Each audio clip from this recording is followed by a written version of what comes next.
الحمد لله وكفى والصلاة والسلام على سيد الرسل وخاتم الأنبياء وعلى آله وأصحابه الأتقياء أما بعد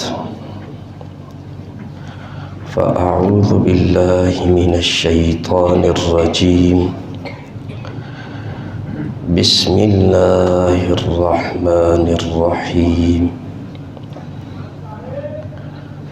يا أيها الذين آمنوا لا تلهكم أموالكم ولا أولادكم عن ذكر الله ومن يفعل ذلك فأولئك هم الخاسرون صدق الله العظيم اللهم صل على سيدنا ومولانا محمد وعلى آل سيدنا ومولانا محمد وبارك وسلم ثم صل عليه. رسول اللہ صلی اللہ علیہ وسلم کی فرامین کی روشنی میں اس امت میں پیدا ہونے والی خرابیوں اور اس امت میں پیدا ہونے والے فسادات اور جرائم کا ذکر کر رہا تھا. آج جو حدیث پاک آپ کے سامنے میں بیان کرنے لگا ہوں، اس حدیث میں بھی رسول اللہ صلی اللہ علیہ وسلم نے 3 جرائم اور ان جرائم کی 3 سزاؤں کا ذکر کیا ہے کہ قرب قیامت جب میری امت کے اندر یہ 3 جرائم آ جائیں گی تو اللہ تعالیٰ ساتھ ہی انہیں ان جرائم کی 3 سزائیں بھی دیں گے. پہلے حدیث پاک سن لیں پھر اس کی مختصر تشریح. حضرت ابو ہریرہ رضی اللہ تعالی عنہ سے روایت ہے کہ رسول اللہ صلی اللہ علیہ وسلم نے ارشاد فرمایا، جب میری امت دنیا کو بڑی چیز سمجھنے لگے گی تو اللہ کریم اسلام کی ہیبت امت کے قلوب سے نکال لے گی. اور دوسری چیز فرمایا، جب امت امر بالمعروف اور نہی عن المنکر چھوڑ بیٹھے گی تو وحی کی برکات سے محروم ہو جائے گی. اور تیسرا جرم کہ جب امت آپس میں گالی گلوچ اختیار کرے گی تو اللہ کی نگاہ سے گر جائے گی. یہ حدیث پاک ہے. اس حدیث میں آپ علیہ الصلوۃ والسلام نے پہلا جرم یہ بیان کیا کہ جب میری امت دنیا کو بڑی چیز سمجھنے لگے گی. ذرا توجہ کریں گے تو بات سمجھ آئے گی.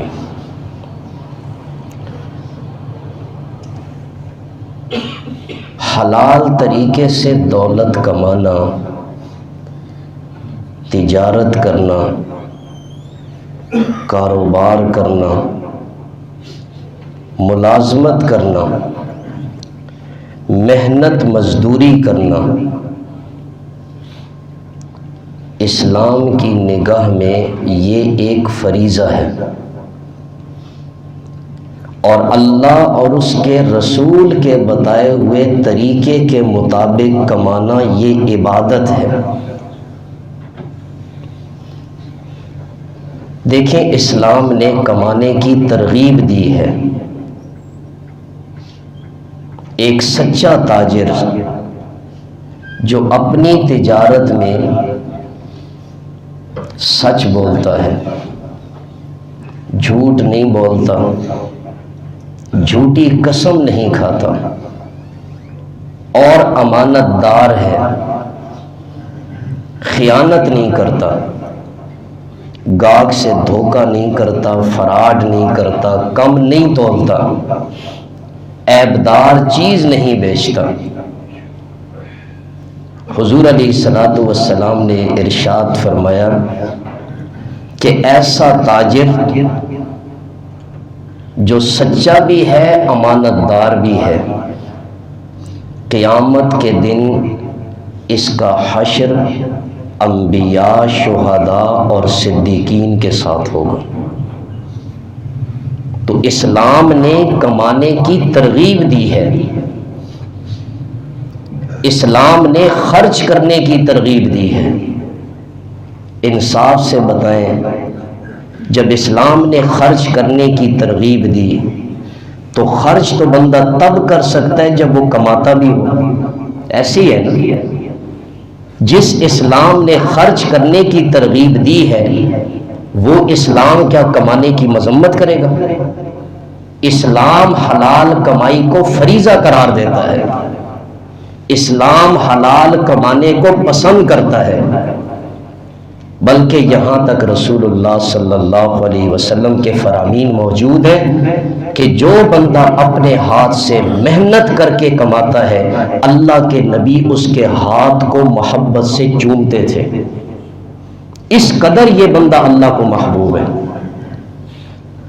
یہ ساری بات خلاصہ عرض کرنے کا مقصد یہ ہے کہ اسلام نے دولت کمانے سے منع نہیں کیا، تجارت کاروبار کرنے سے منع نہیں کیا، بلکہ اسلام نے جس چیز کی مذمت کی ہے وہ یہ ہے کہ کوئی شخص دنیا کو، دولت کو، دنیا کے مرتبے کو اپنا مقصود بنا لے۔ اسلام اس چیز کی کیا کرتا ہے؟ مذمت کرتا ہے کہ جب اللہ کو چھوڑ کر امت دنیا کی پوجا کرنے لگے گی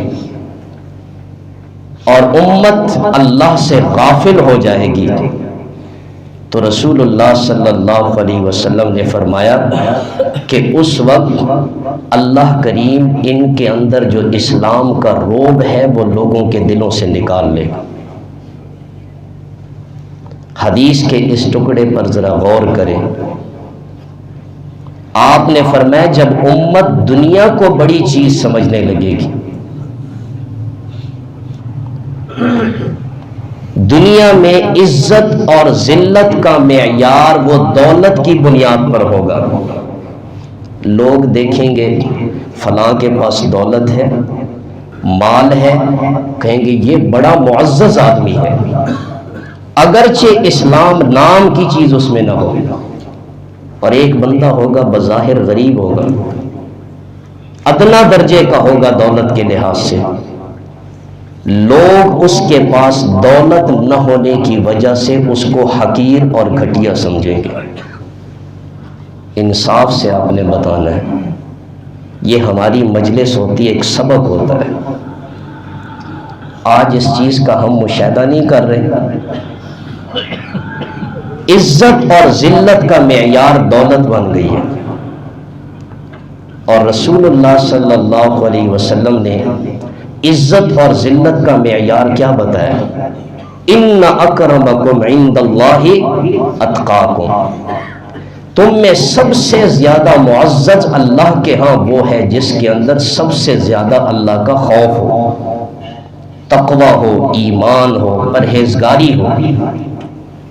تو جب امت عزت اور ذلت کا معیار دولت کو بنائے گی، جیسے آج ایک طبقے نے اس چیز کو اختیار کر لیا، تو پھر دیکھ لیں حضور کے اس فرمان کے مطابق آج امت کی لوگوں کی نگاہ میں کیا وقت رہ گئی ہے، ہمارے اندر کتنا رعب باقی ہے۔ کافر ہم سے ڈرتے ہیں؟ قیامت کی نشانی ہے کہ کافر لوگ بھی مسلمانوں پہ چڑھ دوڑیں گے، وہ ان سے ڈریں گے نہیں۔ کیوں؟ اس لیے کہ مسلمان اندر سے خالی ہوں گے، بس ان پر ایک اسلام کا چھلکا باقی رہ گیا ہوگا، اندر سے کھوکھلے ہوں گے، اس لیے کافروں کے دلوں سے بھی مسلمانوں کا رعب ختم ہو جائے گا۔ اور وہ وقت بھی دیکھ لیں جب مسلمان کامل مسلمان تھے تو ایک مٹھی بھر ہوتے تھے، دنیا کفر کی سپر طاقتیں ان سے لرزتی تھیں، سوچتے تھے ان کا مقابلہ کیسے کریں، پریشان ہوتے تھے۔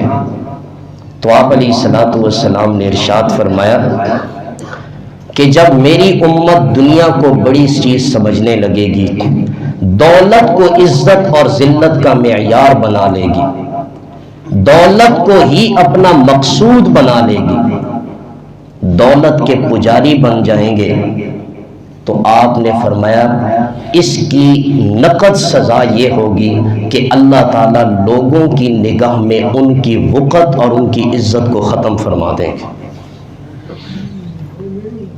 اور دوسرا جرم آپ علیہ السلام نے فرمایا کہ جب میری امت امر بالمعروف اور نہی عن المنکر کو ترک کر دے گی، یہ ایک جرم ہے بڑا، اس کا نتیجہ کیا ہوگا؟ وحی کی برکات سے محروم ہو جائے گی۔ امر بالمعروف اور نہی عن المنکر لفظ تو ہم سنتے رہتے ہیں، سچی بات ہے اس کی حقیقت سے واقف نہیں ہے، یہ صرف الفاظ ہیں چھوٹے سے۔ خدا جانتا ہے امر بالمعروف اور نہی عن المنکر یہ انبیاء کرام علیہم السلام کا منصب تھا، اللہ نے نبیوں کو بھیجا تو یہی منصب دیا، تمہارا کام یہی ہے، لوگوں کو اچھے کاموں کا حکم کرنا ہے، برائیوں سے روکنا ہے، انبیاء کا منصب ہے۔ اللہ اکبر۔ اور اس امر بالمعروف اور نہی عن المنکر سے اسی پر دین اور شریعت کا بقا اور تحفظ کا مدار ہے۔ کیسے؟ امر بالمعروف بیان ہوگا تو اس سے دین کے احکام، دین کی خوبیاں، دین کے کمالات لوگوں کے سامنے ظاہر ہوں گے، دین کی خوبیاں باقی رہیں گی۔ نماز دین اسلام کا ایک بڑا حکم ہے، جب نماز کی فضیلتیں بیان ہوں گی، نماز کی اہمیت بیان ہوگی، زکوٰۃ اسلام کا ایک بڑا حکم ہے، زکوٰۃ کے احکامات بیان ہوں گے، اچھے اخلاق اسلام کا حکم ہے۔ قیامت کے دن ایک مومن کے ترازو میں سب سے وزنی چیز اچھے اخلاق ہوں گے۔ اچھے اخلاق کسے کہتے ہیں؟ بندے کی عادتیں ہی اسلام کے مزاج کے مطابق ہو، یہ اچھے اخلاق ہے، حسن سلوک ہے، ہمدردی ہے۔ ان چیزوں کے بیان کرنے سے، ان چیزوں کے اپنانے سے اسلام کی خوبیاں اجاگر ہوں گی، لوگوں کے اندر اسلام قبول کرنے کا ذوق اور شوق پیدا ہوگا۔ اور نہی عن المنکر، اس کے بیان کرنے سے دین اور دینی معاشرہ برائیوں سے پاک ہوگا۔ جب ایک معاشرے میں یہ بیان کیا جائے گا کہ شرک یہ بہت بڑا جرم ہے،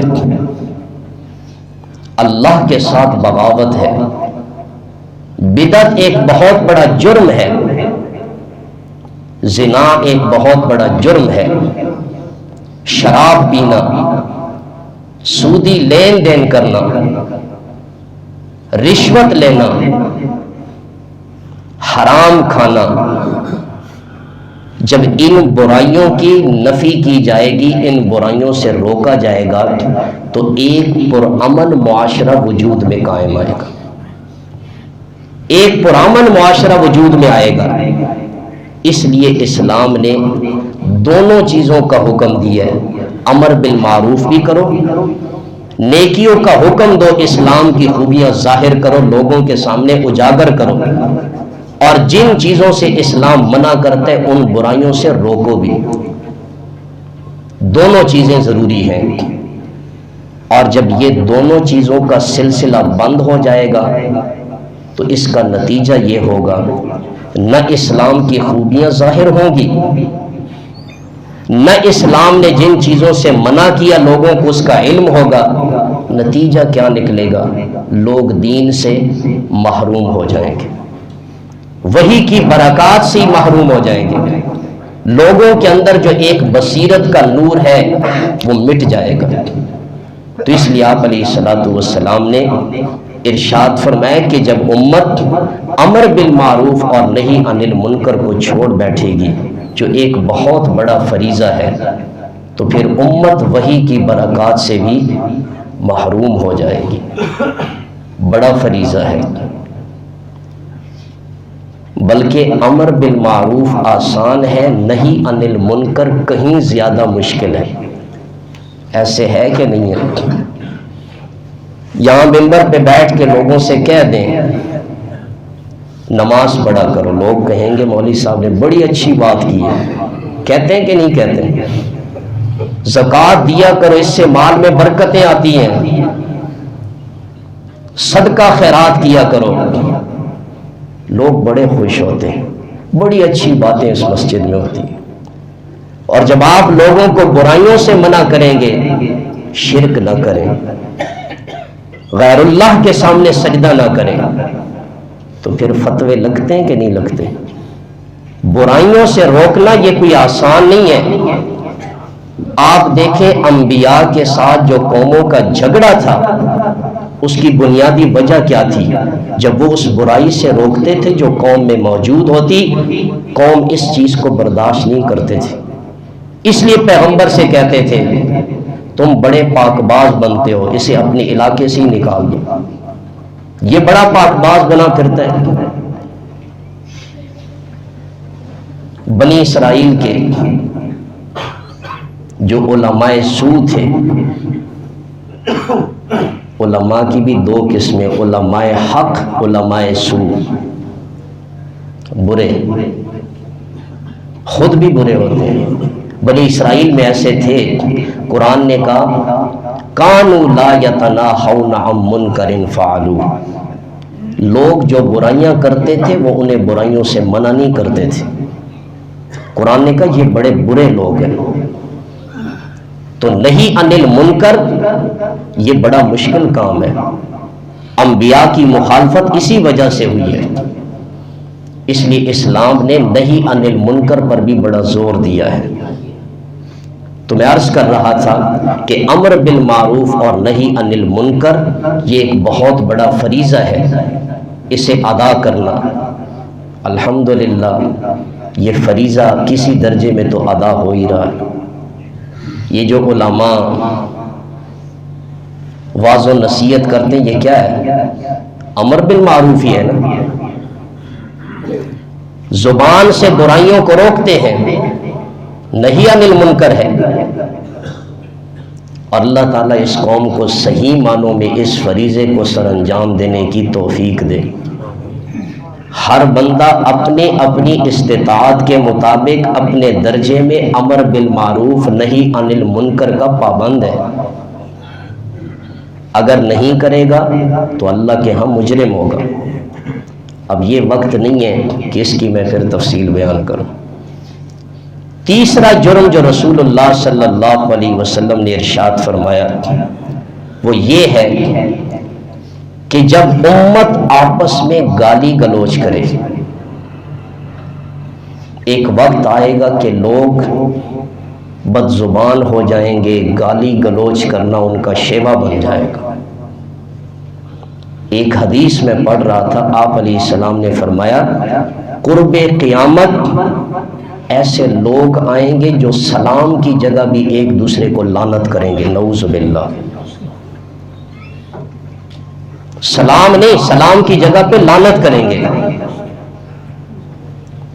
اس قدر لوگ دین سے دور ہو جائیں گے، اللہ ہماری حفاظت فرمائے۔ جب امت آپس میں گالی گلوچ کرے گی تو یہ امت اللہ کی نگاہ سے گر جائے گی۔ اس جرم کی سزا یہ ہے، آپ جرم دیکھیں اور اس کی سزا دیکھیں۔ اور پتہ ہے یہ گالی گلوچ کیوں کرتے ہیں؟ اس کی بنیادی وجہ کیا ہے؟ کوئی بندہ کسی کو گالی دیتا ہے، ایک تو اس میں کبر اور تکبر ہوتا ہے، اپنے آپ کو بڑا سمجھتا ہے، اس لیے دوسرے کو حقیر سمجھتے ہوئے اسے گالی دے دیتا ہے۔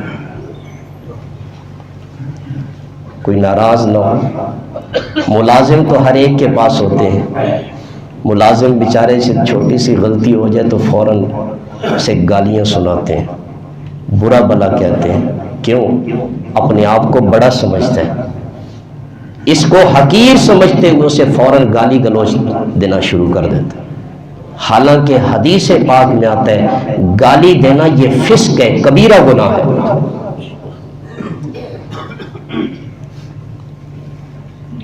اور دوسری وجہ گالی دینے کی، ایک دوسرے کے ساتھ حسد کرنا، فلاں مجھ سے دولت میں آگے بڑھ گیا، فلاں مجھ سے آگے بڑھ گیا، اس کا مکان ایسا ہے، اس کی گاڑی ایسی ہے، اس کے پاس اتنی دنیا۔ آج تو اسی چیز کی باتیں ہوتی ہیں۔ کبھی کسی نے یہ بھی کہا ہے کہ وہ مجھ سے تہجد کی نماز میں آگے نکل گیا، اس کا بیٹا حافظ قرآن بن گیا، عالم بن گیا، میں کیوں نہ بنوں؟ یہ ریس بھی دیکھیے، اللہ ہمیں یہ ریس بھی عطا کرے، آمین۔ دینی کاموں میں ریس کا ہونا یہ قابل مدح ہے، دنیاوی چیزوں میں ریس کرنا، حسد کرنا قابل مذمت ہے۔ اس لیے حدیث پاک میں آتا ہے دو آدمی قابل رشک ہیں جن کو دیکھ کر آپ رشک کر سکتے ہیں۔ ایک وہ آدمی جس کو اللہ نے قرآن کی نعمت عطا کی ہے، دن رات اس کے پڑھنے پڑھانے میں، اس کی تلاوت میں، اس کی تفسیر میں لگا ہوا ہے، یہ قابل رشک ہے، کاش کہ میں بھی ایسا بن جاتا۔ اور دوسرا آدمی قابل رشک ہے، حضور نے فرمایا وہ آدمی جس کو اللہ نے دولت عطا کی ہے اور دن رات اسے اللہ کی راہ میں خرچ کرنے میں لگا ہوا ہے، غریبوں پہ خرچ کرتا ہے، رشتہ داروں پہ خرچ کرتا ہے، مساکین پہ خرچ کرتا ہے، مدارس پہ خرچ کرتا ہے، مساجد پہ خرچ کرتا ہے۔ اس کے دینی کاموں پہ خرچ کرنے کو دیکھ کر دل میں طلب پیدا ہو جائے، کتنا اچھا آدمی ہے، کاش مجھے بھی اللہ ایسی دولت دے تو میں اس کی راہ میں خرچ کرتا چلا جاؤں۔ یہ دو آدمی قابل رشک ہیں۔ عرض کر رہا تھا جب بندہ دنیا کے معاملے میں لوگوں سے حسد کرتا ہے، بغض رکھتا ہے، یہی حسد گالی دینے کا سبب بن جاتا ہے۔ اسی بنیاد پر لوگ ایک دوسرے کو برا بھلا کہتے ہیں، اور یہ حقیقت ہے کہ نہیں ہے؟ حسد کی وجہ سے ہی تو گالیاں دیتے ہیں، بغض اور نفرت کی وجہ سے دوسروں کو گالیاں دیتے ہیں، اور کیا چیز ہے؟ اور یہ چیز کہ بندہ کسی سے حسد کرے، بندہ کسی سے بغض رکھے، اپنے آپ کے اندر اپنے آپ کو بڑا سمجھے، ایسا بندہ اللہ کی نگاہ میں گر جاتا ہے، ذلیل ہو جاتا ہے۔ اس لیے رسول اللہ صلی اللہ علیہ وسلم نے ارشاد فرمایا کہ جب امت آپس میں گالی گلوچ اختیار کرنے لگے گی تو یہ امت اللہ کی نگاہ سے گر جائے گی، اللہ کے ہاں اس امت کی پھر کوئی وقت باقی نہیں رہے گی۔ تو اس حدیث پاک کا خلاصہ کیا نکلا؟ حضور نے 3 جرائم بیان کیے، جب میری امت کے اندر 3 جرم آ جائیں گے تو اللہ 3 سزائیں دیں گے۔ پہلا جرم کیا ہوگا کہ جب میری امت دنیا کو بڑی چیز سمجھنے لگے گی، عزت اور ذلت کا معیار دنیا ہو جائے گی، تو اللہ اس کی سزا کیا دیں گے؟ اللہ کریم ان کے دلوں سے اسلام کی ہیبت کو نکال لیں گے، اور دوسری چیز، جب امت امر بالمعروف اور نہی عن المنکر کو چھوڑ بیٹھے گی تو یہ وحی کی برکات سے محروم ہو جائے گی۔ اور تیسری چیز حضور نے فرمایا کہ جب امت آپس میں گالی گلوچ اختیار کرے گی تو یہ اللہ کی نگاہ سے گر جائے گی۔ اللہ تعالیٰ تینوں جرائم سے ہمیں محفوظ رکھے۔